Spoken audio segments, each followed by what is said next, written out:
প্রিয় হাজিরিন, আল্লাহ পাকের কালাম পবিত্র কোরআনের চাইতে দামি আলোচনা, সুন্দর আলোচনা, আল্লাহ পাকের কালামুল্লাহ শরীফের চাইতে দামি আলোচনা এই পৃথিবীতে আর একটাও আছে কি? কথা বলেন, আছে কি? একটাও নাই। এই জন্য আমরা সেই কোরআনের আলোচনাটাই শুনতে চাই। আজকে পবিত্র কোরআন এবং হাদিস থেকে আপনাদের মাঝে আলোচনা চলবে। কোনো কিচ্ছা কাহিনী, কোনো গল্প গুজব আপনাদের সামনে আলোচনা করা হবে না ইনশাআল্লাহ। কারণ রাসূল বলেছেন, মান ক্বালা বিহি সাদাকা, যারা কোরআন দিয়ে কথা কয় সত্য কথা কয়। সুবহানাল্লাহ। আমান আসদাকু মিনাল্লাহি কিলা, আল্লাহ নবী বলেছেন এই পৃথিবীর জমিনে আল্লাহ চাইতে সত্যবাদী দুনিয়াতে আর কেউ কি আছে? আর বলেন, আর কেউ কি আছে? আমান আমিলা বিহি উযিরা, এই কোরআন দিয়ে যে ব্যক্তি আমল করে আল্লাহ পাকের হাবিব বলেছেন ওই ব্যক্তি পৃথিবীতে সঠিক প্রতিদান পেয়ে যাবে। জোরে বলুন সুবহানাল্লাহ। আমান হাকামা বিহি আদিলা, নবীজি বললেন এই কোরআন দিয়ে যে ব্যক্তি বিচার করে এই পৃথিবীর জমিনে সঠিক বিচার উপহার দিতে পারে। আমান দাআ ইলা হুদিয়া ইলা সিরাতিন মুস্তাকিম, রাসূল বলেছেন যে ব্যক্তি কোরআন দিয়ে মানুষদেরকে ডাকে ওই ব্যক্তি মানুষদেরকে সরল সঠিক পথে আহ্বান করেছে। এই জন্য কোরআন দিয়ে কথা বলতে হবে বন্ধুগণ আমার। কারণ আল্লাহ রাব্বুল আলামিন এই পৃথিবীর জমিনে কোরআন কারীমটা নাযিল করেছেন গোটা মানুষের জন্য, হিদায়াতের জন্য আল্লাহ পাক পৃথিবীতে দুনিয়ায় পাঠিয়েছেন। আল্লাহ পাক বললেন হুদাল লিন্নাস ওয়া বায়্যিনাতিন মিনাল হুদা ওয়াল ফুরকান।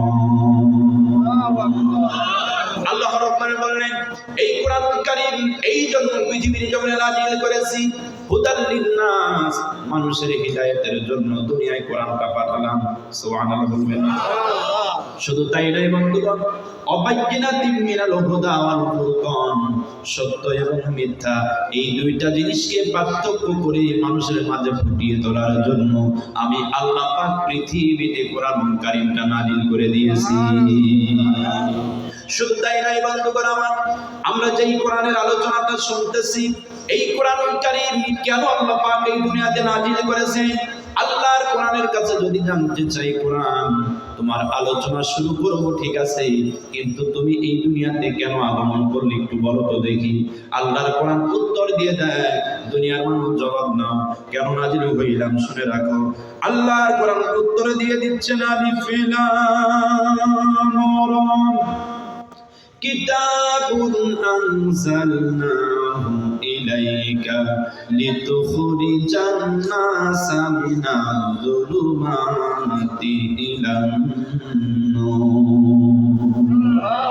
আল্লাহ কোরআন বলেন, ও দুনিয়ার মানুষ, আমি আল্লাহর কোরআনের কাছে জানতে চাইছো এই দুনিয়াতে আমি কোরআন কেন নাযিল হইলাম, জানতে চাইছো শুনি নাও। আমি আল্লাহর কোরআন এই পৃথিবীতে এই জন্য নাযিল হয়েছি, আমি যখন দুনিয়ায় আসলাম এসে দেখলাম গোটা পৃথিবীর মানুষেরা অন্ধকারের ভিতরে পড়ে আছে। গোটা পৃথিবীর মানুষেরা অন্ধকারের ভিতরে পড়ে হাবুডুবু খাচ্ছে। এই পৃথিবীর জমিনে পথ পাচ্ছিল না বলে তারা হাবুডুবু খাচ্ছে। আমি কোরআন এই জন্য নাযিল হইলাম ওই সমস্ত মানুষগুলোকে অন্ধকার পথ থেকে ফিরায়া ইলা নূর, আলোর পথের দিশা দেওয়ার জন্য আমি আল্লাহর কোরআন দুনিয়ার জান্নাতে নাযিল হয়েছি। সেই কোরআন আমরা হাতে পেয়েছি, সেই কোরআনের আলোচনা আমরা শুনতে চাই প্রিয় ভাইরা আমার। তবে এই পৃথিবীতে এতদিন পর্যন্ত দীর্ঘ প্রায় 15টি বছর আমরা আসলেই সঠিকভাবে কোরআনের কথা মন খুলে মানুষের সামনে আলোচনা কিন্তু এতদিন করতে পারিনি। পারছেন কি কথা বলুন? এতদিন আসলেই পারি নাই। যদিও আলোচনা করার হিম্মত, সাহস, যোগ্যতা, কণ্ঠস্বর আমাদের ছিল, কিন্তু আমরা প্রকাশ করতে পারি নাই। যদি মঞ্চে উঠি একটা লিমিটের মধ্যে আমাদের কথা বলতে হয়, আগে চিরকুট ধরে দেওয়া হয়, এইভাবে আপনারা কথা বলবেন, চিরকুট ধরে দেওয়া হয় প্রিয় ভাই আমার। কিন্তু বর্তমান পরিবেশ সেটা আর নাই। কথা বলো ঠিক কিনা? আমরা আল্লাহর কোরআন থেকে এই পৃথিবীতে সঠিক কথাগুলো উপস্থাপন করতে চাই ইনশাআল্লাহ। আমি আপনাদের মাঝে আলোচনার জন্য নিয়ে এসেছি ছোট্ট একটা সূরা। সূরাটার নাম হলো সূরাতুল লাহাব। কোন সূরা বলেন তো ভাই? সূরাতুল লাহাব। লাহাব একজন ব্যক্তির নাম, লাহাব একজন ব্যক্তির নাম। আর সেই ব্যক্তিটা কে তা কি জানেন আপনারা? সেই ব্যক্তি কে বলেন তো দেখি? রাসূলের আপন চাচা, বিশ্বনবীর আপন চাচা, নাম তার আবু লাহাব। এই আবু লাহাবের নামে আল্লাহ কোরআনে সূরা নাজিল করেছেন। তাহলে আবু লাহাবের উপরে বরকত আছে না নাই? হ্যাঁ, আপনাদের কি ধারণা? কোরআনে যেহেতু সূরা নাজিল হয়েছে তার নামে, তাহলে বরকত তো আছেই, বরকত নাই? আচ্ছা বলেন তো দেখি, বরকত না গজব? আওয়াজ দেন যারা জানেন, একটু বলেন তো দেখি, বরকত না গজব? বরকত না গজব। এই পৃথিবীতে আল্লাহ রাব্বুল আলামিন একজন ব্যক্তির নামে গজব দিয়া কোরআনে সূরা নাজিল করেছেন। সেই ব্যক্তি হলো রাসূলের আপন চাচা আবু লাহাব। তাহলে আমাদের আজকে জানতে হবে রাসূলের চাচার দোষটা কি ছিল, অপরাধ কি ছিল, যে রাসূলের সঙ্গে কি বেয়াদবি করেছে, ইসলামের সঙ্গে কি অপরাধ করেছে, কি বেয়াদবি করেছে, যার কারণে আল্লাহ পাক গজব দিয়া, লানত দিয়া, অভিশাপ দিয়া একটা সূরাই তার নামে নাজিল করলেন। জানা দরকার আছে না নাই? এই কথা বলার দরকার আছে না নাই? আমাদের দেশে অনেক আবু লাহাব ছিল। আবু লাহাব যে কায়দায় ধ্বংস হয়েছে, তারাও ঠিক একই কায়দায় ধ্বংস হয়ে গেছে। কথা বলো ঠিক কি না?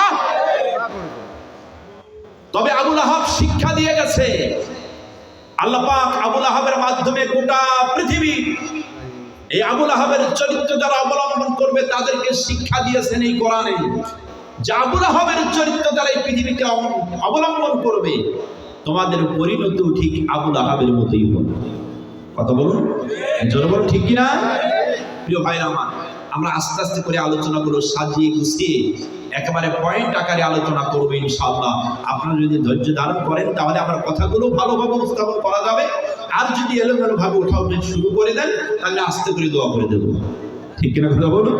সম্মানিত হাজিরিন, আলোচনার সূচনা লগ্নে এই সূরাটা কেন নাজিল হলো, নাজিল হওয়ার কারণ কি, একবারে তাফসীরমূলক আলোচনা করতেছি। কেন নাজিল হয়েছে দুনিয়ায়, কি কারণে আল্লাহ পাক রাসূলের উপরে এই সূরাটা নাজিল করেছেন? আমরা জানি কোরআনে আল্লাহ পাক 114টি সূরা নাজিল করেছেন, 6666টি আয়াত দিয়েছেন। এত বড় একটা কোরআন, 6666টি আয়াত এই দুনিয়ায় এমনি এমনি নাজিল হয়নি। প্রত্যেকটা আয়াত, প্রত্যেকটা সূরা, প্রত্যেকটা শব্দ এই পৃথিবীতে আসার পিছনে এই দুনিয়ায় এক একটি করে কারণ বিদ্যমান। কথা বলুন ঠিক কিনা? বিনা কারণে আসে নাই। তাহলে সূরাতুল লাহাব কেন নাজিল হইল, এবার আমরা আলোচনার দিকে চলে যাই। তার আগে এই সূরার নামকরণটা একটু বলে দেই। সূরা লাহাব কেন এই সূরাটার নামকরণ করা হলো সূরাতুল লাহাব? এই সূরার ভিতরে প্রথম আয়াতে তাব্বাত ইয়াদা আবি লাহাবিউ ওয়া তাব, এই যে লাহাব, এই লাহাব শব্দ থেকেই নামকরণ করা হয়েছে লাহাব। ঠিক আছে না ভাই? কেন নাজিল হলো একটু আলোচনার দিকে ফিরে যাই। আল্লাহ নবী, বিশ্ব নবী জনাবে মুহাম্মদুর রাসূলুল্লাহ সাল্লাল্লাহু আলাইহি ওয়াসাল্লাম নবুয়তের পূর্বে সমাজের দিকে তাকায় দেখলেন সমাজের অসংখ্য মানুষগুলো অন্ধকারের ভিতরে পড়ে হাবুডুবু খাচ্ছে, অসংখ্য মানুষগুলো পাপাচারের ভিতরে পড়ে আছে, অসংখ্য মানুষ এই পৃথিবীর জমিনে জাহিলিয়াতের ভিতরে পড়ে হাবুডুবু খাচ্ছে, তারা পথ পাচ্ছে না। নবীজি চিন্তায় পড়ে গেলেন, আমার এই মানুষগুলোকে, আমার এই কওমের জাতির মানুষগুলোকে কিভাবে আলোর পথের দিশা দেওয়া যাবে। নবীজি আমার এই চিন্তা ভাবনা করতে লাগলেন। আমার নবীজি চিন্তা ভাবনা করে এই পৃথিবীর জমিনে একটা সংগঠন তিনি উপহার দিয়েছিলেন। আপনারা জানেন কি? বিশ্ব নবীজি 17 বছর বয়স, তার যুবক মানুষ, আল্লাহ নবীজি যুবক বয়সের যুবকদের সঙ্গে করে নিয়ে একটা সংগঠন তিনি উপহার দিলেন। আজকে যেমন যুবকদের উদ্যোগে এই তাফসীর মাহফিল হচ্ছে, আমি আপনাদের মাঝে আজকে জানতে চাই এই যে আফরাদ পাড়ার যুবকেরা যে তাফসীর মাহফিলের আয়োজন করেছে, একটু জোরে সরে বানাতে দেখি কাজটা ভালো না খারাপ? আমার নবী 17 বছর বয়স, আল্লাহ নবী চিন্তা ভাবনা করলেন সমাজের মানুষেরা যেভাবে পাপাচারের ভিতরে লিপ্ত হয়ে আছে, এই সমস্ত মানুষগুলোকে অন্ধকার পথ থেকে ফিরাইয়া কিভাবে আলোর পথের দিশা দেওয়া যাবে, নবীজি চিন্তা ভাবনা করে ওই সময়ের বড় বড় যুবকদের ডেকে নিয়া আল্লাহর নবী নেতৃত্ব দিয়া বিশ্ব নবীজি একটা সংগঠন তিনি তৈরি করে ফেললেন। সেই সংগঠনের নেতা হলেন স্বয়ং বিশ্ব নবী। সুবহানাল্লাহ বলেন। সেই সংগঠনের নেতৃত্ব দিলেন স্বয়ং বিশ্ব নবী, আর সেই সংগঠনের নামটা দিয়ে দিলেন হিলফুল ফুজুল। ইতিহাসের ভিতরে আসছে হিলফুল ফুজুল নামে সংগঠনটি বিশ্ব নবী যখন গঠন করে ফেললেন, 17 বছর বয়স। সংগঠনটির মূল লক্ষ্য এবং উদ্দেশ্য ছিল সমাজে যত খারাপ কাজ আছে, সমাজে যত অন্যায় কাজ আছে, সমাজে যত খারাপ দুর্নীতি আছে, সব কিছুকে অন্যায় অবিচারগুলোকে উৎখাত করে দিয়া ওই স্থানে ভালো কাজগুলো প্রতিষ্ঠিত করা, একটা মাত্র লক্ষ্য উদ্দেশ্য নিয়ে আমার নবী এই পৃথিবীর জমিনে সংগঠন তৈরি করে ফেললেন। আমি আপনাদের মাঝে জানতে চাই আল্লাহর নবী এই সংগঠনটি তিনি গঠন করে ফেললেন। বর্তমানে বিশ্ব নবীর আদলে এই সংগঠন বর্তমান বাংলার জমিনে থাকার দরকার আছে না? আল্লাহ রাব্বুল আলামিন কোরআনুল কারীমের ভিতরে জানাই দিলেন, ওয়ালতাকুম মিনকুম উম্মাতুন ইয়াদউনা ইলাল খায়র ওয়া ইয়া'মুরুনা বিল মা'রুফ ওয়া ইয়ানহাউনা 'আনিল মুনকার উলাইকা হুমুল মুফলিহুন। আল্লাহর নবীর ব্যাপারে, সংগঠনের ব্যাপারে আল্লাহ পাক কোরআনে আয়াত নাযিল করেছেন। সংগঠন যে করতে হবে এই সম্পর্কে আল্লাহ পাক কোরআনে আয়াত নাযিল করেছেন। ওয়ালতাকুম মিনকুম উম্মাতুন ইয়াদউনা ইলাল খায়র। আল্লাহ পাক বললেন অবশ্যই তোমাদের এর ভিতরে এমন একটা দল থাকা দরকার। কে বলে? আমার সঙ্গে আওয়াজ দিতে হবে। কে বলে? আল্লাহ বলেন অবশ্যই এমন একটা দল থাকা দরকার, যেই দলটা কি করবে? ইয়াদউনা ইলাল খায়র, মানুষদেরকে কল্যাণের দিকে ডাকবে, মানুষদেরকে সত্যের দিকে ডাকবে, মানুষদেরকে ভালোর দিকে ডাকবে। আল্লাহ রাব্বুল আলামিন বলতেছেন শুধু তাই নয়, ওয়া ইয়া'মুরুনা বিল মা'রুফ, সৎ কাজের আদেশ দিবে, ওয়া তানহাউনা আনিল মুনকার, অসৎ কাজ হইতে মানুষদেরকে বাধা প্রদান করবে।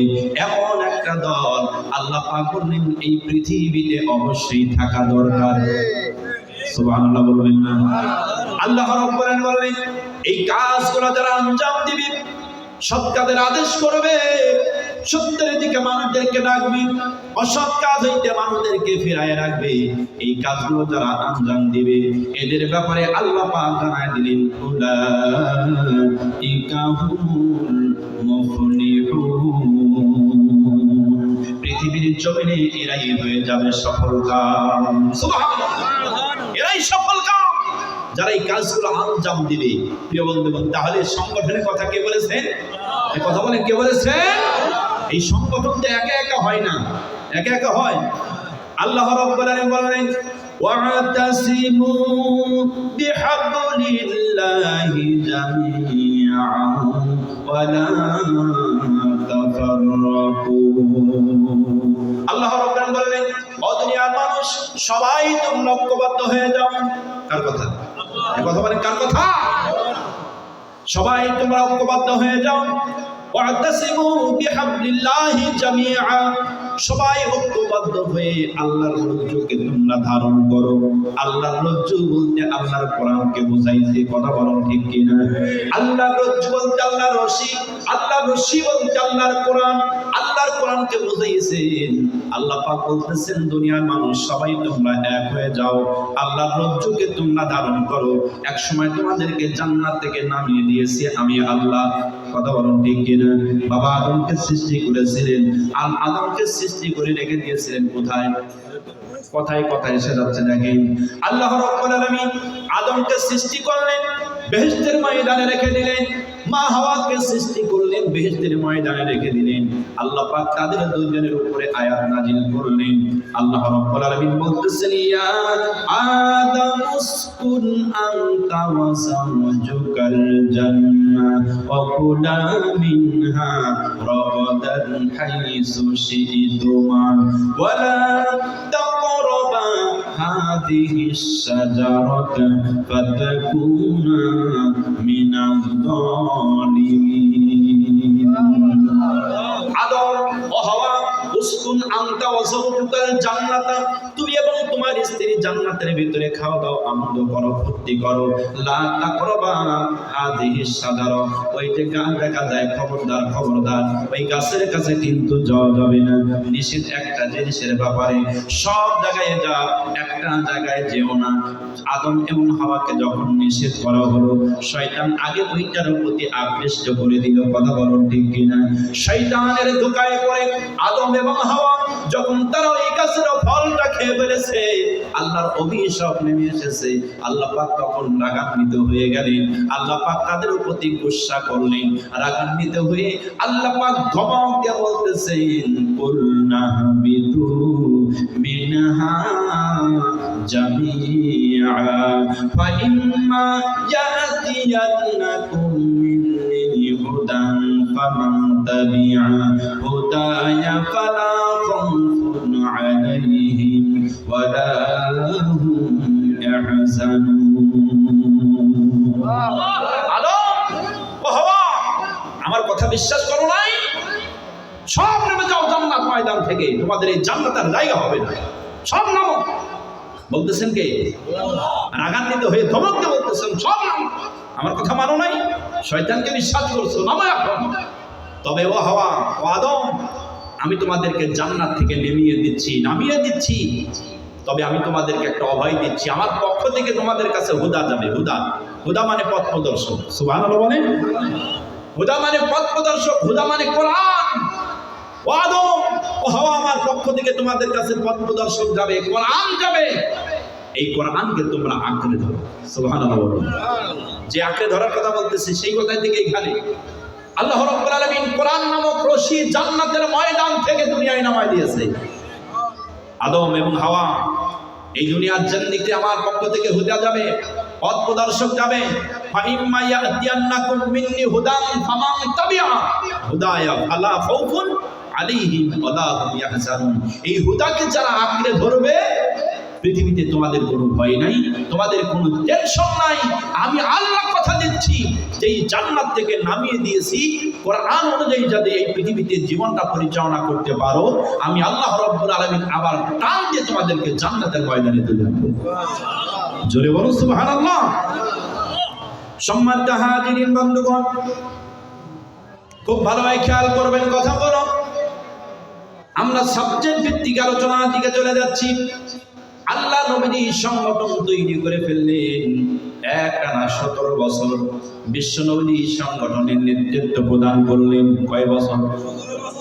একটানা 17 বছর আল্লাহ নবী এই সংগঠনের একটানা বিশ্ব নবী এই সংগঠনের নেতৃত্ব দিলেন 23টা বছর। 17 থেকে 23, 40 বছর পর্যন্ত আল্লাহর নবী এই পৃথিবীর জমিনে সংগঠনের নেতৃত্ব প্রদান করলেন।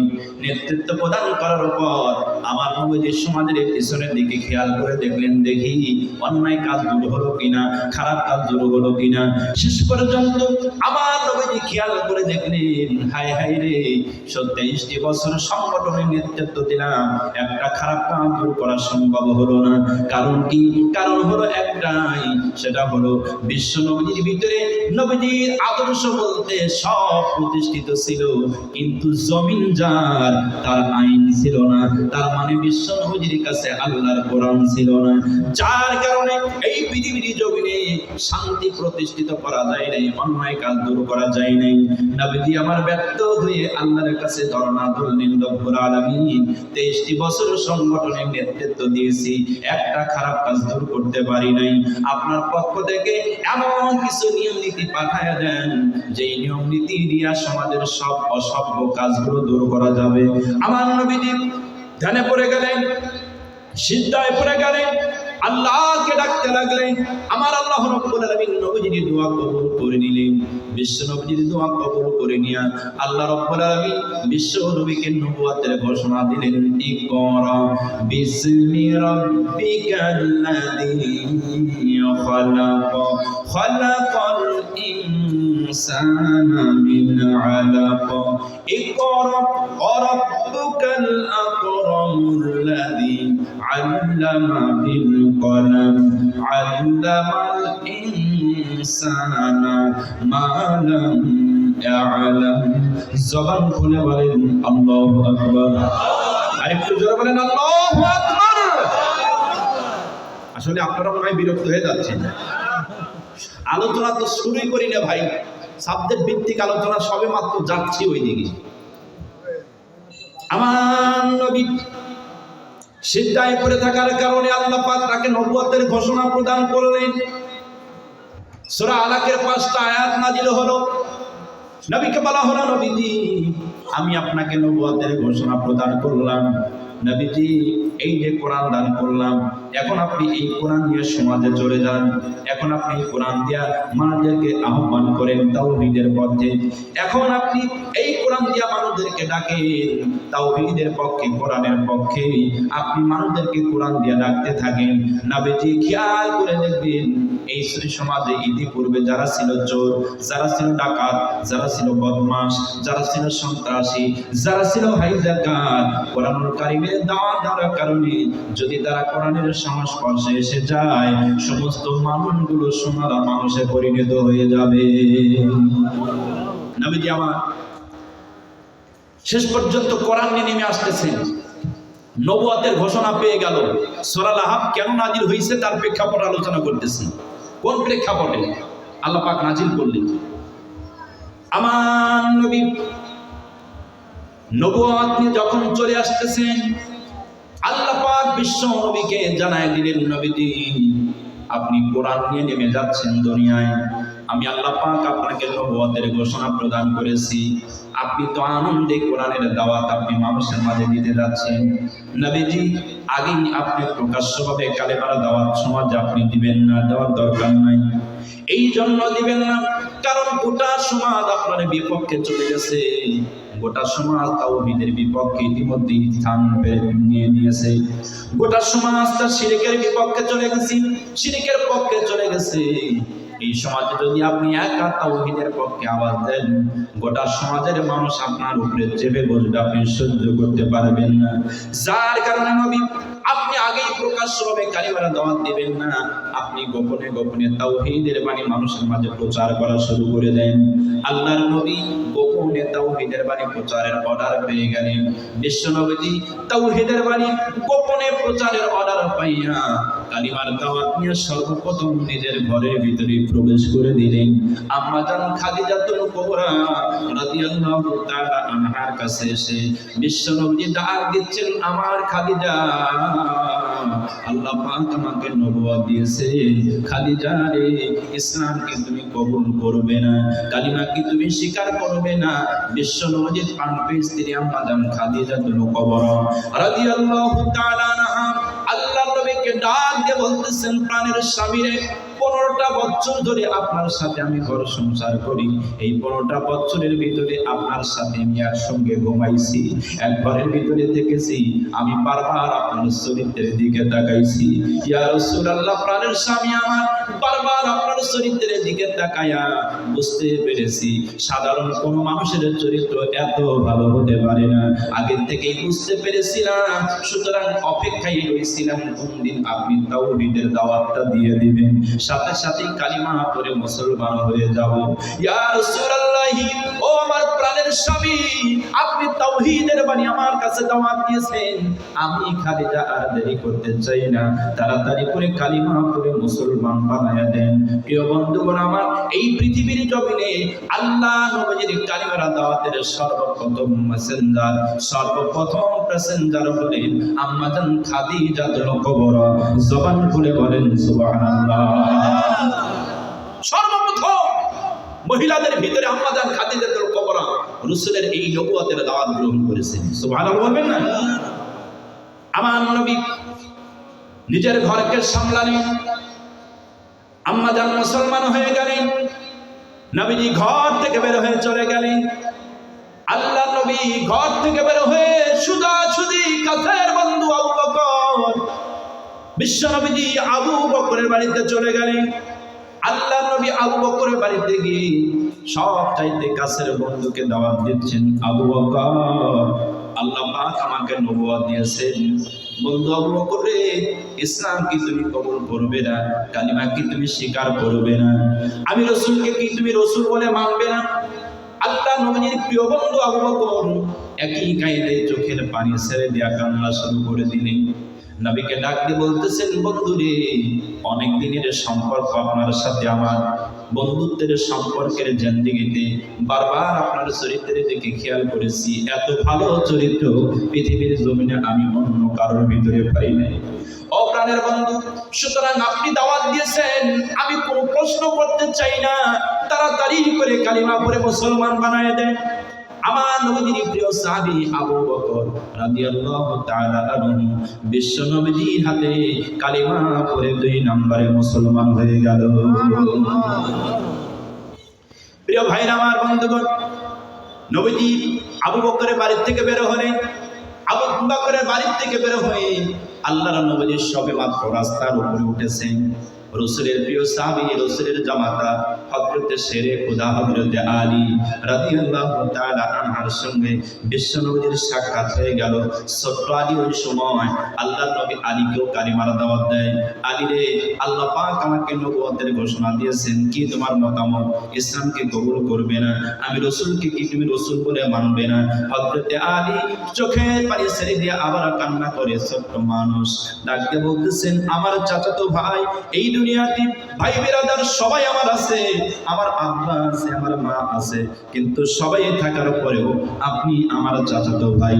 কিন্তু চাচাতো ভাই হয়ে এই দুনিয়াতে আপনি যে আমাকে আদর দিয়েছেন, যে মায়া দিয়েছেন, মহব্বত দিয়েছেন, ততটা আদর, মায়া, মহব্বত, ভালোবাসা পৃথিবীর কোনো মানুষ আমাকে দিতে পারে নাই। সুতরাং আমার চাচাতো ভাই কালিমার দাওয়াত দিয়েছেন, আমি আলীও দেরি করব না, তাড়াতাড়ি করে কালিমা পড়ে মুসলমান বানায় দেন। ছোটদের ভিতরে সর্বপ্রথম হযরতে আলী কালিমা পড়ে মুসলমান হয়ে গেল। রাসূল গোপনে দিচ্ছেন কালিমা। আমার ভাইরা, আমার বন্ধুগণ, এই যে গোপনে গোপনে নবীজি কালিমার দাওয়াত দিচ্ছেন, আল্লাহ পাকের অর্ডার। কালিমার দাওয়াত দিতে দিতে 3টি বছর ইতিমধ্যে পার হয়ে গেছে। আল্লাহ নবীজির হাতে অনেক সাহাবায়ে কেরাম কালিমা পড়ে মুসলমান হয়েছেন। 3 বছর যখন পার হয়ে গেল, আমার নবীজির উপরে আল্লাহ পাক ওহী নাযিল করলেন। নবীজি 3টা বছর কালিমার দাওয়াত দিলেন গোপনে। গোপনে আর সময় নাই, এখন আপনাকে কালিমার দাওয়াত মানুষের মাঝে প্রকাশ্যে দিতে হবে। সুবহানাল্লাহ বলবেন না? জোরে বলেন সুবহানাল্লাহ। আমার প্রিয় বন্ধুগণ, আমার সব সময় গোপন থাকলে চলে না, এক সময় প্রকাশ হতে হয়। কথা বলুন ঠিক কিনা বন্ধুগণ? এতদিন আমরা গোপনে গোপনে বসেছি, কিন্তু এখন আর গোপনে নাই, এখন আমরা প্রকাশ্যে মাঠে ময়দানে সবার আগে সামনের কাতারে। কথা বলুন ঠিক কিনা? কথা বলুন ঠিক কিনা? প্রিয় ভাইরা আমার, বন্ধুগণ আমার নবীজির উপরে কোরআনের আয়াত নাযিল হয়ে গেল। নবীজি আর গোপনে নয়, এখন আপনাকে প্রকাশ্য ময়দানে কালিমার দাওয়াত দিতে হবে। নবীজির উপরে ওহী নাযিল হয়ে গেলেন। কোরআন থেকে বলতেছি, ওয়া আনদির আশীরাতাকাল আকরাবিন। ওহী নাযিল হয়ে গেল, ও নবী, ওয়া আনদির আশীরাতাকাল আকরাবিন। আমার আপনার নিকটবর্তী যারা আছে, এখন আর গোপনে নয়, প্রকাশ্যে দাওয়াত লাগান, প্রকাশ্যে দাওয়াত লাগান। আমাদের দাওয়াতের কাজের সিস্টেম চলতেছে সারা বাংলাদেশে, আর গোপনে নয়, প্রকাশ্যে লাগো। সুবহানাল্লাহ বলবেন না? প্রত্যেকটা বাড়িতে বাড়িতে ইসলামের দাওয়াত দিতে হবে, আর কোনো গোপন নাই। প্রত্যেকটা স্টলে গিয়ে দাওয়াত দিতে হবে, প্রত্যেকটা দোকান পাটে গিয়ে দাওয়াত দিতে হবে। ঠিক কিনা কথা বলবেন? আর কি গোপন আছে? আর গোপন নেই। রাসূলের উপরে অর্ডার হলো, ও রাসূল, গোপন তো আর নাই, আমি আল্লাহ অর্ডার করলাম প্রকাশ্যে দেন। প্রকাশ্যে যখন কালিমার দাওয়াতের অর্ডার হয়ে গেল, আমার নবী টেনশনে পড়ে গেলেন। চিন্তায় পড়ে গেলেন। কেন? এই জন্য চিন্তায় পড়ে গেলেন, টেনশনে পড়ে গেলেন, আমার নবী একা। এদিকে তাকান, আমার নবী একা, রসুলের টেনশন, আমি একা, এই বিশাল এই সমাজের মানুষগুলোকে একা হয়ে কেমন করে কালিমার দাওয়াত আমি দিব। রসুল বড় টেনশনে পড়ে গেলেন যে কোন কায়দায়, কোন প্রেক্ষাপটে অল্প সময়ের ভিতরে সমস্ত মানুষকে কালিমার দাওয়াত দেওয়া যায়। আপনাকে যদি একটা মানুষকে সময় দেওয়া হয় যে আপনার পাড়া যত মানুষ আছে সব মানুষকে আপনার দাওয়াত দিতে হবে, আগামীকাল আপনার বাড়িতে দাওয়াত, আচ্ছা বলে তো দেখি, প্রত্যেকটা দাঁড়ে দাঁড়িয়ে গিয়া যদি কালিমার দাওয়াত দেওয়া লাগে, মানে এই দাওয়াতটা পৌঁছায় দেওয়া লাগে, সময়ের দরকার আছে না নাই? জোরে বলেন আছে না নাই? আর সব মানুষ যদি এখানে উপস্থিত থাকে, আজকের মতো আপনার পাড়ার সব মানুষ যদি উপস্থিত থাকে, শুধু বলে দেবে যে ভাই আগামীকাল দুপুর বেলায় আপনাদের আমার বাড়িতে দাওয়াত, সময় কতটুকু লাগবে? একেবারেই সংকীর্ণ সময়। রসুল এই টেকনিক অবলম্বন করতে লাগলেন যে অল্প সময়ের ভিতরে কেমন করে মানুষকে কালিমার দাওয়াত বেশি মানুষের কাছে পৌঁছানো যাবে, এই কৌশল, এই হিকমত রসুল অবলম্বন করতে লাগলেন। সুবহানাল্লাহ। হিকমতের কথা আল্লাহ পাক কোরআনে বলেছেন, উদউ ইলা সাবিলি রাব্বিকা বিল হিকমা। হিকমত সহকারে কালিমার দাওয়াত দাও, হিকমত সহকারে কালিমার দাওয়াত দাও। শুধু প্রকাশ্যে নাম বললেই যে বড় বক্তা হওয়া যায় তা না, জ্ঞানী ইশারায় বোঝে। কথা বলুন ঠিক কিনা? জ্ঞানী ইশারায় বোঝে। আপনারা বুঝতেছেন না ভাই? কি ভাই আপনারা বুঝতেছেন তো? আলহামদুলিল্লাহ, বুঝলেই ভালো। সম্মানিত হাজিরিন বন্ধুগণ, আমার নবী প্রকাশ্যভাবে কালিমার দাওয়াত দেওয়ার জন্য আল্লাহ নবীজি দৌড়ে চলে গেলেন। ওই যুগের একটা নিয়ম ছিল, তাফসীর থেকে বলতেছি, সূরা আল-আহজাবের তাফসীর আপনারা পড়ে দেখেন, কথাগুলো মিলে যাবে।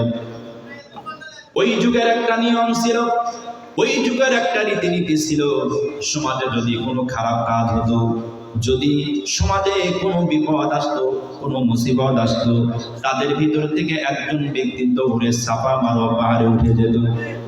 দৌড়ে সাফা মারোয়া পাহাড়ে উঠে অসভ্যের যুগ হওয়ার কারণে, বর্বরতার যুগ হওয়ার কারণে সভ্যতা তারা জানতো না, সভ্যতা না জানার কারণে নিজের পরনের কাপড়টাই তারা খুলে ফেলতো। সভ্যতা তো জানতো না, নিজের পরনের কাপড় খুলে ফেলতো। দেখেন টাকার সিস্টেমটা কি ওদের, নিজের পরনের কাপড়টা খুলে ওই কাপড়টাই আবার মাথার উপর দিয়ে ঘোরাইতো আর চিৎকার করে বলতো, কে কোথায় আসো তোমরাও, বিপদ চলে এসেছে, মুসিবত চলে এসেছে। তখন ওই ব্যক্তির ডাকাডাকি শুনে এলাকার সব মানুষ সামনে একত্রিত হয়ে ওই বিপদের মোকাবেলা করে দিত। প্রিয় বন্ধুগণ, আমার ভাইয়েরা, আমার নবী ব্রেনে ধরা পড়ে গেল, আমাকে এই টেকনিক অবলম্বন করতে হবে। রসুল এই টেকনিক অবলম্বন করে দৌড়ে চলে গেলেন সাফা মারোয়া পাহাড়ে। সাফা মারোয়া পাহাড়ের উপরে দাঁড়ায় আমার নবীর ভিতরে চরিত্র আছে, রসুলের ভিতরে আদর্শ আছে। কথা বলুন ঠিক কিনা? চরিত্র এবং আদর্শ থাকার কারণে আমার নবী এই দুনিয়ার নিজের পরনের কাপড় আর খোলে না। আল্লাহ নবী নিজের পরনের কাপড় না খুলে আলাদা একটা লাল শাড়ি কাপড় নবী মাথার উপর দিয়ে ঘুরাইতে লাগলেন। মিডিয়া শুরু। সুবহানাল্লাহ বলবেন না?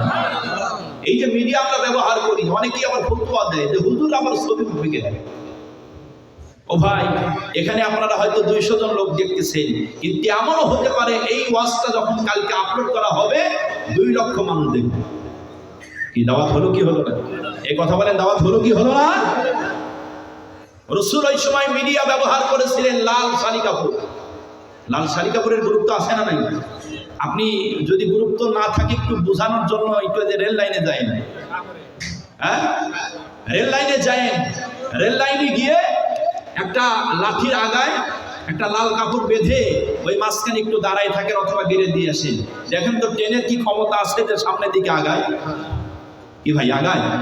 সামনে আগাতে পারবে? আগাতে পারবে না, কারণ ক্ষমতা আছে না নাই লাল কাপড়ের।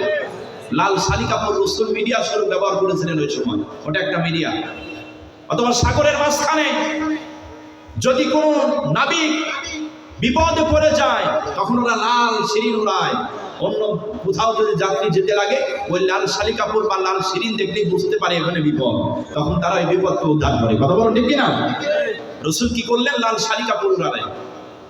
আমার নবী লাল শাড়ি কাপড় উড়ায়া এলাকার সব মানুষদেরকে দাওয়াত দিচ্ছে, আমার লোকেরা, আমার গোত্রের লোকেরা, কে কোথায় আছে দৌড়াও, বিপদ চলে এসেছে, মুসিবত চলে এসেছে, তাড়াতাড়ি করে দৌড়াও, মোকাবেলা করা লাগবে। নবীজি যখন তারা কণ্ঠ দিয়া ডাক দিতেছে, আমার আল্লাহ পাক বিশ্ব নবীজির কণ্ঠটা গোটা মক্কার জমিনের আনাচে কানাচে পৌঁছিয়ে দেন। সব মানুষের কানে পৌঁছে গেল। কি কয়? মুহাম্মদ ডাকতেছে। আর এমন একজন ব্যক্তির ডাক শোনা যায়, এমন একজন ব্যক্তির কণ্ঠ শোনা যায়, আর যেই ব্যক্তির কণ্ঠ থেকে কোনোদিন আমরা ইতিপূর্বে মিথ্যা কথা বলতে শুনি নাই। সুবহানাল্লাহ বলবেন না? কি সাক্ষ্য দিচ্ছে খেয়াল করে দেখেন, কি সাক্ষ্যটা দিচ্ছে খেয়াল করে দেখেন। তারা বলতেছে যেই ব্যক্তির কণ্ঠ শোনা যাচ্ছে, ইতিপূর্বে তো আমরা মিথ্যা বলতে শুনি নাই, তাহলে বিপদ মনে হয় অবশ্যই আসছে, চলো যাই, বিপদের মোকাবেলা করা লাগবে। সব মানুষ রাসূলের ডাকে সাড়া দিয়া পাহাড়ের পাদদেশে হাজির, পাহাড়ের পাদদেশে হাজির। সব মানুষের ভিতরে সূরা যার উপরে নাজিল হয়েছে নাম জানো কি? সবাই একটু বলেন, যেই সূরাটা তেলাওয়াত করেছে এই সূরা যার উপরে নাজিল হয়েছে নাম জানো কি? আবুল আহাব। সব মানুষের ভিতরে আবুল আহাব আইছে। আবুল আহাব এসে এক জায়গায় দাঁড়ায় আছে, কেউ আর কথা বলে না। আবুল আহাব লাফ দিয়ে দাঁড়িয়ে বলতেছে, ভাতিজা মুহাম্মদ, আলিহাজা জামাআতানা, তাফসীরের ভাষা, আলিহাজা জামাআতানা, আলিহাজা দাওয়াতানা। ও ভাতিজা মুহাম্মদ, কি তোমার মতলব, কি বলতে চাও? আমাদের এই সাত সকালে কেন তুমি ডাকলে আর কেন তুমি জমায়েত করলে? কি বলতে চাও বলো, কি বলতে চাও বলো। আমার নবী এলাকার সব মানুষকে ডাকতে বলতেছে, এলাকার লোকেরা শোনো, আমি এই জন্য তোমাদেরকে আহ্বান করেছি, এই জন্য তোমাদেরকে ডেকেছি। আমি যদি তোমাদেরকে সংবাদ দেই, মেসেজ দেই, এই যে পাহাড়ের উপরে আমি দাঁড়ায় আছি, ঠিক পাহাড়ের অপোজিট সাইডে একদম শত্রু তোমাদের আক্রমণ করবে, এই সংবাদ যদি আমি তোমাদেরকে পৌঁছায় দেই, আমার এলাকার লোকেরা বলো দেখি আমার কথা কি তোমরা বিশ্বাস করবে?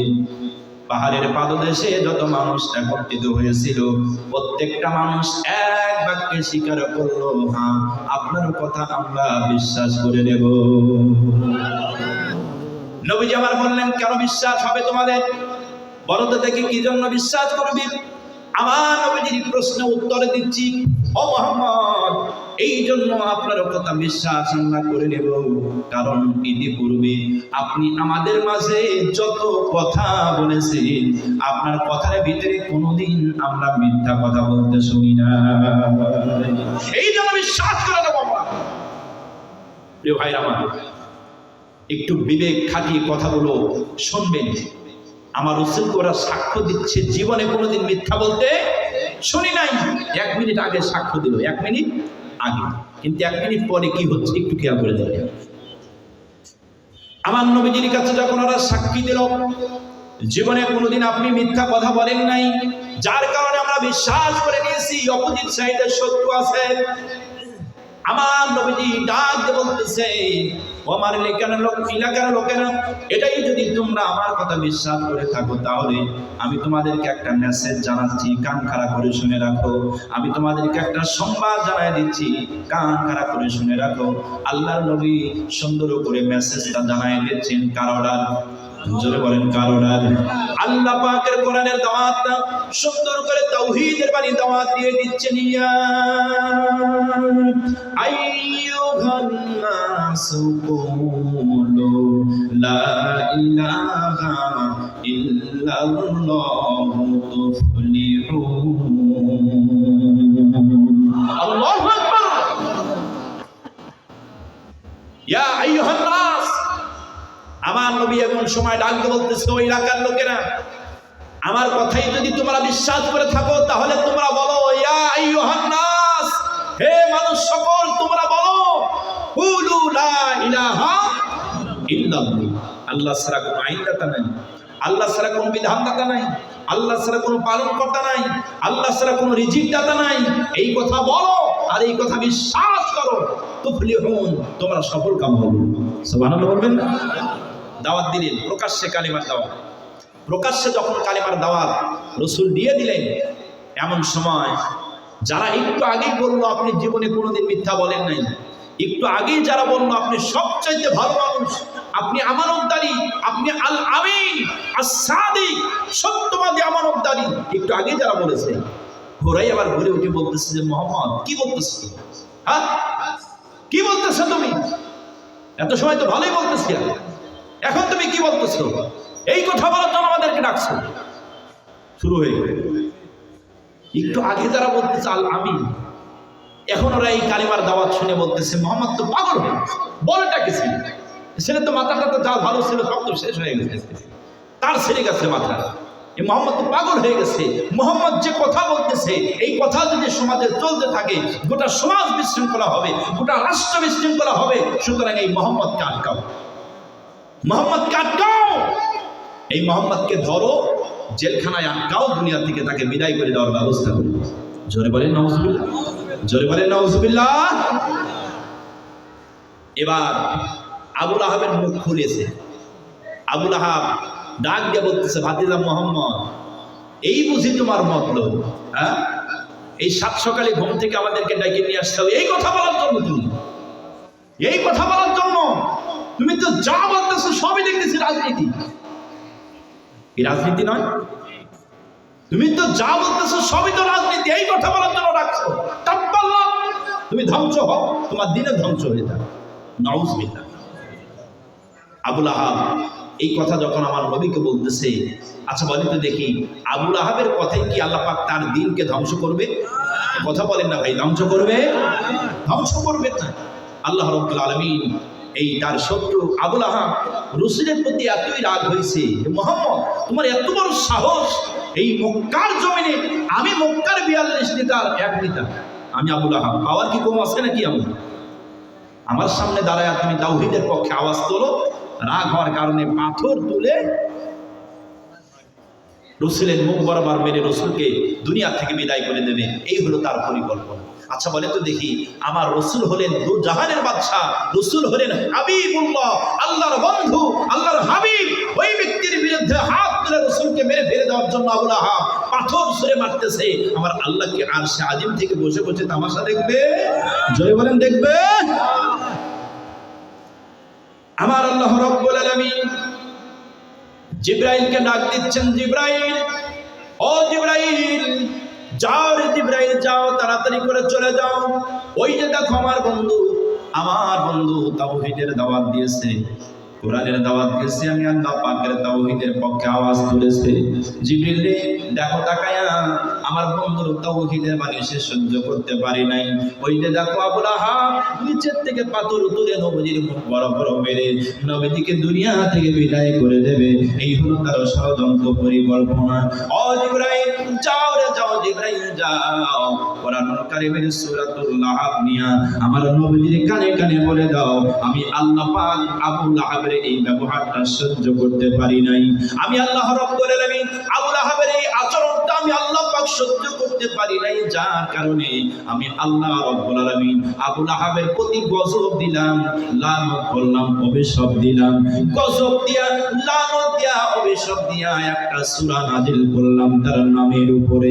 আমি আল্লাহ পাক ঘোষণা করেছি, যে হাতটা দিয়া আমার নবীর মুখের উপরে পাথর ছুঁড়ে মারলো, আমি আল্লাহ পাক পৃথিবীর জমিনে তার হাতটাকে কিয়ামত পর্যন্ত ধ্বংস করে দিলাম।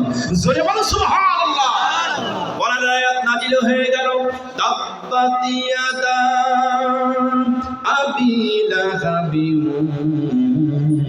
ওয়া তাব্ব মা আগনা আনহু মালুহু ওয়া মা কাসাব সায়াসলা নারুন যাতা লাহাবিন আমরাতু হাম্মালাতাল হাতাব ফি জিদিহা হাবলুম মিন মাসাদ। জবান খুলে বলেন আল্লাহু আকবার, জোরে বলেন আল্লাহু আকবার। প্রিয় ভাইরা আমার, আল্লাহ পাক আয়াত নাজিল করলেন, তাব্বাত ইয়াদা আবি লাহাবি ওয়া তাব, এই প্রেক্ষাপটে আল্লাহ পাক সূরা লাহাব নাজিল করেছেন। এত সময় কেন নাজিল হইল সূরা লাহাব, এটা বোঝানোর জন্য এত সময় ওয়াজ করা লাগবে, বুঝেছেন আপনারা? এই প্রেক্ষাপটে আবু লাহাবের উপরে সূরা লাহাব নাজিল হইল কেন? আবু লাহাব কি করেছে? আমার নবীর মুখ বরাবর পাথর ছুঁড়ে মারতেছে, যার কারণে আল্লাহ পাক বললেন দুই হাতই আমি ধ্বংস করে দিলাম। তার মানে দুই হাত ধ্বংস করার অর্থ কি তার হাত ধ্বংস হয়েছে? তার হাত ধ্বংস হয়েছে? আসলে কিন্তু বাহ্যিক দিক থেকে তার হাত ধ্বংস হয় নাই। তার যত ক্ষমতার হাত ছিল আল্লাহ রাব্বুল আলামিন ক্ষমতার হাতটাকে দুমড়ে মুচড়ে পৃথিবীর জমিনে ধ্বংস করে দিয়েছে। কথা বলো ঠিক কিনা? কারণ আবু লাহাবের চরিত্রই হলো বিশ্বনবীর বিরুদ্ধে, আবু লাহাবের কাজই হলো কোরআনের বিরুদ্ধে, আবু লাহাবের কাজই হলো ইসলামের বিরুদ্ধে। যার কারণে আবু লাহাব এই সীমা লঙ্ঘন করার কারণে আমার আল্লাহ রাব্বুল আলামিন দেখতে দেখতে তার উপরে এত অতিষ্ঠ হয়ে গিয়েছিলেন, যার কারণে আল্লাহ রাব্বুল আলামিন এক পর্যায়ে তাকে ধ্বংস করে দিয়েছে। কথা বলুন ঠিক কিনা? প্রিয় বন্ধুগণ, আবু লাহাব আমার রসুলের উপরে এইরকম রাগান্বিত হয়ে গেলেন, নিজ হাত দিয়ে যখন পাথর ছুঁড়ে মারতেছেন আল্লাহ সহ্য করতে পারেনি। শেষ পর্যন্ত আবু লাহাবের চক্রান্তে আমার রসুলকে ওরা কি করেছিলেন জানেন? আমার রসুলকে জেলখানার ভিতরে বন্দী করে দিয়েছে। শিবে আবি তালিব, আপনারা সবাই জানেন ইতিহাস, রসুলকে জেলখানার ভিতরে বন্দী করে দিল। আমার রসুল কালিমার দাওয়াতের অপরাধে 3টা বছর জেল খাটলেন। কয়টা বছর? এ কথা বলেন না ভাই, কয় বছর? 3 বছর জেল খাটলেন। তাহলে রসুল যদি দুনিয়ায় কোরআনের দাওয়াত দেওয়ার কারণে, কোরআনের দাওয়াতের কারণে যদি দুনিয়ায় রসুলের মতো মানুষ মহামানবের যদি 3 বছর জেল খাটা লাগে, আপনার আমার, আমি রসুলের উম্মত যদি দাবি করি, আপনার আমার জেল খাটা দরকার আছে কি? এই কথা বলে না, আছে কি? আপনার আমারও জেল খাটতে হবে। প্রিয় বন্ধুগণ, বিশ্বনবীকে যে জেলখানার ভিতরে বন্দী করে দিয়েছিল ওরা, আর বর্তমান যে জেলখানা, এটা তো আকাশ পাতাল পার্থক্য। আল্লাহর নবী আবু লাহাবের চক্রান্তে যেই জেলখানার ভিতরে বন্দী ছিল, আমার বন্ধুগণ 3টি বছর আমার নবীজি জেলখানার ভিতরে বন্দী থাকলেন। জেলখানার নাম হলো শিবে আবি তালিব। চতুর্দিকে পাহাড়, মাঝখানে একটা জায়গা, জায়গাটার নাম দেওয়া হয়েছিল শিবে আবি তালিব। আল্লাহ নবীজি ওই শিবে আবি তালিবের ভিতরে অবস্থান করলেন। নবীজির মাথার উপরে কোনো ছাদের ব্যবস্থা নাই, আল্লাহ নবীজির পায়ের নিচে কোনো ফ্লোরের ব্যবস্থা নাই। মাথার উপরে প্রচন্ড সূর্যের তাপ, পায়ের নিচে প্রচন্ড বালুর উত্তাপ। আল্লাহ নবী প্রচন্ড তাপের ভিতরে বিশ্ব নবীজি ঘোরাফেরা করতেছেন। 1 নয় 2 নয় 3টি বছর আল্লাহর নবী জেলখানার ভিতরে বন্দী থাকলেন। এই 3টা বছরের ভিতরে আল্লাহ নবীর কাছে মানুষেরা খাদ্য নিয়ে আসতে পারে নাই, মানুষেরা পানি নিয়ে আসতে পারে নাই, আল্লাহ নবীর জন্য চিকিৎসার ব্যবস্থা করতে পারে নাই, সামগ্রীগুলো নিয়ে আসতে পারে নাই। আবু লাহাবের সম্পদের দাপট থাকার কারণে আগের থেকেই সম্পদগুলো কিনে নিয়ে ওখান থেকেই ব্যবসায়ীদেরকে তাড়াইয়া দিত। নবীজির ব্যবসায়ী বা নবীজির কাফেলা পর্যন্ত তাদের যেতে দিত না। আমার বন্ধুগণ, আমার আল্লাহ নবীর কাছে যা খাদ্য সামগ্রী ছিলেন, অল্প দিনের ভিতরে খাদ্যগুলো শেষ হয়ে গেল। নবীজির কাছে বিদ্যা সাহাবীগুলো আছে, নবীজির কাছে তারা চাচারা আছে, স্ত্রীরা আছে, ছোট্ট ছোট্ট সন্তানগুলো আছে। আল্লাহর নবী সহ সকলেই খোদার যাতনা আর সহ্য করতে পারে। আল্লাহর নবী খোদা যাতনা সহ্য করতে না পেরে জীবন বাঁচানোর তাগিদে আল্লাহর নবী এই গাছের বাকল, সবুজ গাছের পাতাগুলো পেরে পেরে বিশ্ব নবী চিবিয়ে চিবিয়ে খেয়ে আল্লাহর নবী এই দুনিয়ায় জীবনটা বাঁচিয়েছিলেন। আল্লাহর নবী এই সবুজ গাছের বাকল এবং পাতাগুলো চিবিয়ে চিবিয়ে খাওয়ার জন্য আল্লাহর নবীর পায়খানাগুলো পরকে লাদির ন্যায় হয়ে গিয়েছিল। এত কষ্ট ওরা দিয়েছিল। বন্ধুগণ, আমি আপনাদের মাঝে জানতে চাই, এত কষ্ট দেওয়ার কারণ কি? এত কষ্ট দেওয়ার কারণ হলো একটা, আল্লাহ রাসূল এই দুনিয়াতে তাওহীদের দাওয়াত দেওয়া। কথা বলুন ঠিক কিনা? অন্য কি অপরাধ ছিল? এ কথা জোরে বলেন, অন্য কি অপরাধ ছিল? অন্য কোনো অপরাধ নাই, একটা মাত্র অপরাধ, তাওহীদের আওয়াজ মানুষকে পৌঁছায় দেওয়া। এটাই হলো রাসূলের অপরাধ। আর এই অপরাধের কারণে রাসূলকে জেলখানার ভিতরে বন্দী করে দিল 3 বছর। প্রিয় ভাইরা আমার, আমাদের কি অপরাধ ছিল? আমাদের কি অপরাধ ছিল? আমরাও তো এই দুনিয়ায় তাওহীদের আওয়াজ মানুষের কাছে পৌঁছিয়ে দিই, কালিমার দাওয়াত মানুষের মাঝে দিয়ে দেই। এই হলো আমাদের অপরাধ। এছাড়া তো আমাদের কোনো অপরাধ ছিল না। ছিল কি? এছাড়া তো অপরাধ ছিল না। প্রিয় বন্ধুগণ, আমার ভাইরা আমার, আল্লাহ রাব্বুল আলামিন কোরআনুল কারীমের ভিতরে বলতেছেন মা আগনা আনহু মালুহু ওয়া মা কাসাব। আবু লাহাব যত সম্পদ অর্জন করেছিলেন সব সম্পদ আল্লাহ পাক ধ্বংস করে দিয়েছে। আমার ভাইরা, আমার একেবারে শেষের দিকে চলে এসেছি। এরপরে আল্লাহ রাব্বুল আলামিন কোরআনুল কারীমের ভিতরে বলতেছেন সায়াসলানা রামদাতাল হাবিম আমরাতু হাম্মালাতাল হাতাব ফি জিদিহা হাবলুম মিন মাসাদ। বন্ধুগণ আমার, ভাইরা আমার, সায়াসলানা রামদাতাল হাবিম আমরাতু, এই আয়াত যখন নাযিল হলো আবু লাহাব এবং তার স্ত্রী উম্মে জামিল উভয় জাহান্নামের অন্তর্ভুক্ত হবে। কি বলে? জোরে বলেন, কে বলতেছে? এই আয়াত যখন নাযিল হয়ে গেল, আমার নবী এই আয়াত নিয়ে যখন ব্যাখ্যা করে, এই আয়াতের যখন বিশ্লেষণ করে, সাহাবীদের মাঝে কে চাও? আবু লাহাবের স্ত্রী নাম তার উম্মে জামিল।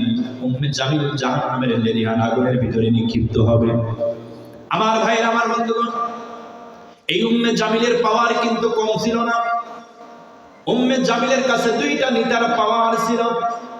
একটা পাওয়ার হলো আবু লাহাবের স্ত্রী উম্মে জামিল, আর একটা পাওয়ার হলো আবু সুফিয়ান। আবু সুফিয়ানের বোন উম্মে জামিল। আবু সুফিয়ানের বোন হবার কারণে একটা নেতা, দুই নম্বরের নেতা আবু লাহাব, দুইটা নেতার পাওয়ার একজন মহিলার কাছে আছে। মহিলার পাওয়ার কম আছে, জোরে বলেন কম আছে। যার কারণে ক্ষমতার দাপট থাকার কারণে আমার নবীজির বিরুদ্ধে হাতের ভিতরে পাথর নিয়ে রওনা হইছে। আমার নবী একদিন কাবার চত্বরে বসে আবু বকরকে সঙ্গে করে নিয়ে বসে গল্প করতেছে। হঠাৎ করে আবু বকরের নজরে পড়ে গেল, হয়তো দেখা যায় উম্মে জামিল হাতের ভিতরে পাথর নিয়ে আমাদের দিকে এগিয়ে আসতেছে।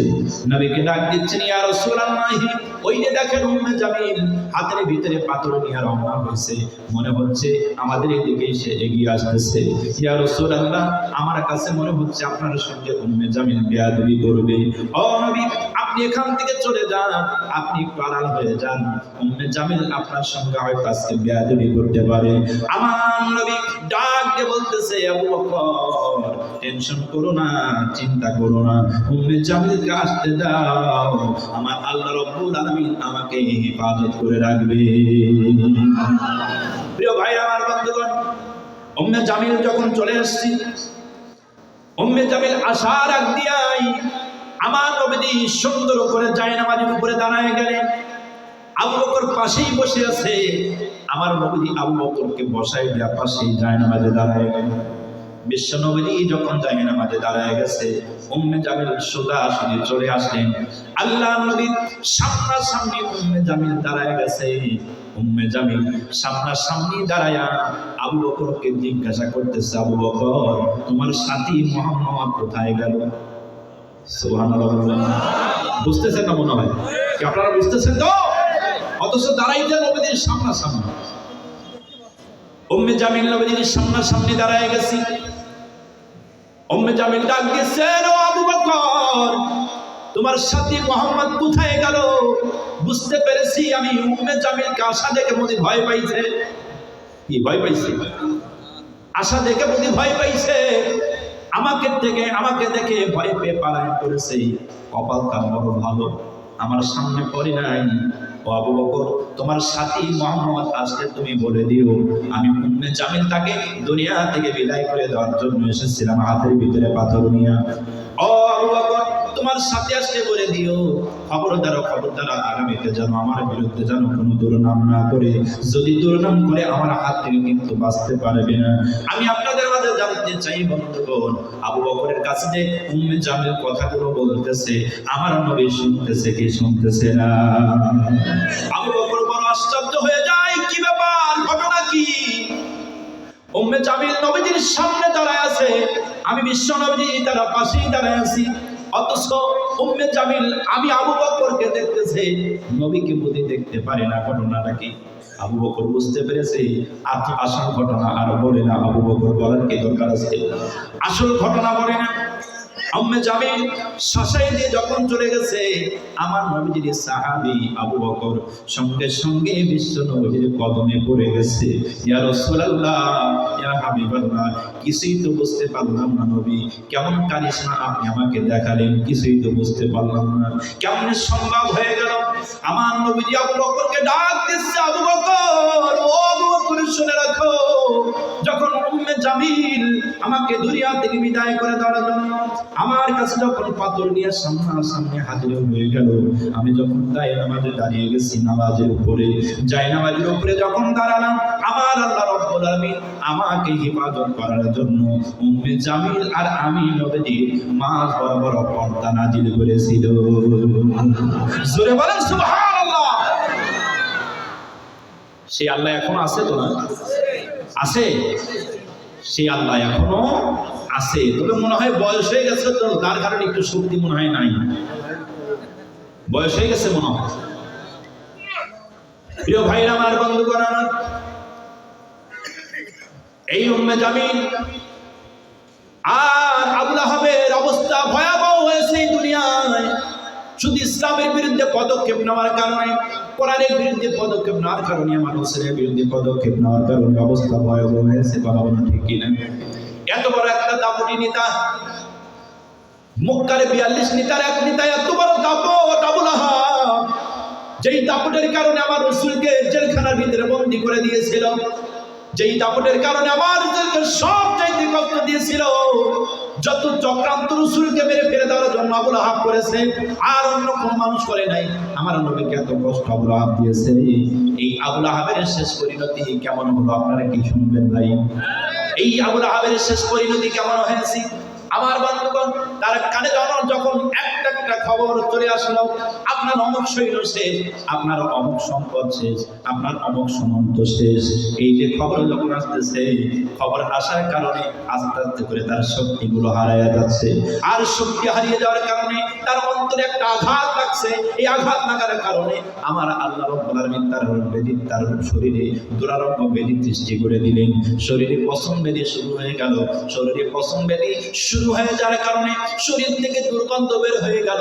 আর শরীর থেকে দুর্গন্ধ বের হয়ে যাওয়ার কারণে স্ত্রী পরিজন সব ছেড়ে দিয়া চলে গেল, বাড়ির থেকে একা একা ফেলে রাখলো। প্রিয় বন্ধুগণ আমার, ভাইরা আমার, স্ত্রী পরিজন কেউ তার সাথে নাই, একা একা বাড়িতে অবস্থান করতে লাগলেন। চতুর্দিকে দ্বন্দ্বকার দুর্গন্ধ ছেয়ে গেল। ভাইরা আমার, পচন ব্যাধি হওয়ার কারণে দুনিয়া থেকে সে বিদায় নিয়ে চলে গেল। ভাইরা আমার, এই যে দুনিয়া থেকে বিদায় নিয়ে চলে গেল, কিন্তু তার শেষ পরিণতি এত বড় দাপটেওয়ালা নেতা, এই নেতাকে দাফন করার মতো কোনো মানুষ খুঁজে পাওয়া যায় না। এই কথা বলুন ঠিক কিনা? এই কথা বলুন ঠিক কিনা?